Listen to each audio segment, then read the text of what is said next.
இது ஏதோ ராட்சச பட்சி, இதை வதம் பண்ணலாம் சொல்லத்த அப்படியே ராமர் அம்ப ஏற்கலாங்கிறத இந்த பட்சி சொல்லது. ராமா லக்ஷ்மணன் அப்படியே பயந்துட்டே நிற்கிறார், எங்கேயோ சீதாதேவியும் ராமனையும் இந்த பட்சி வதம் பண்ணி விடுமோன்னுட்டு. அந்த பட்சி சொல்றது, ராமா நான் ராட்சச பட்சி எல்லாம் கிடையாது, உன்னோட அப்பா ஒரு சகா ஜடாயுன்னு சொல்றது. அவள எத்தனையோ பெரியவன் அவன். அதை கேட்டதும் அவ 3 பேரும் அப்படியே வந்தனம் பண்ணிக்கிறான். பண்ணிட்டு இந்த ஜடாயுங்கிற பட்சிராஜன் சொல்லறார், அப்பா ராமா எனக்கு எப்ப என்ன தேவைப்பட்டாலும் நான் உனக்கு காவலா இருக்கேன். நீ ஒருவேளை ராட்சசாலோட யுத்தம் பண்றதுக்கு போனேன்னா நான் சீதாதேவியை பார்த்துப்பேன்.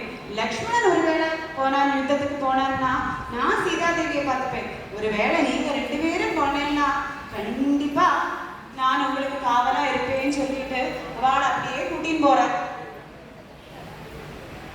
கூட்டின்னு போய் பஞ்சவடி தடத்துல விடுறார். அப்படியே அந்த பட்சியும் பறந்து போயிடுறது.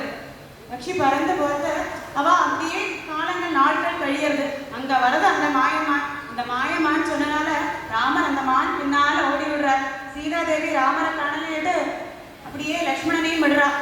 லக்ஷ்மணனும் போயிடுறார். அந்த வேளையில என்ன ஆகுதுன்னா, அவன் 2 பேரும் இல்லை, ராம லக்ஷ்மணா இல்லை. அந்த வேளையில அந்த ராவணன் அங்க வர. ராவணன் சீதையை இது பண்ணிட்டு பலகாரம் பண்ணிட்டு போயிடான். அப்படியே அவளோட முடியை பிடிச்சு அப்படியே இழுத்துட்டு போறான் ராவணன். ரொம்ப பயங்கரமா ராவணன் போயிட்டு இருக்க. சீதையை அப்படியே எடுத்துட்டு போயிட்டு இருக்கிறது. அந்த வான மார்க்கத்துல அந்த விமானத்துல அவன் போறத இந்த ஜடாயுங்கிற ராஜபக்ஷி பாக்குறது. பார்த்து அப்படியே அந்த ராவணனை வதம் பண்ணனவே சீதா பிராட்டியை கட்டுன்னு போனானே நின்று போறது.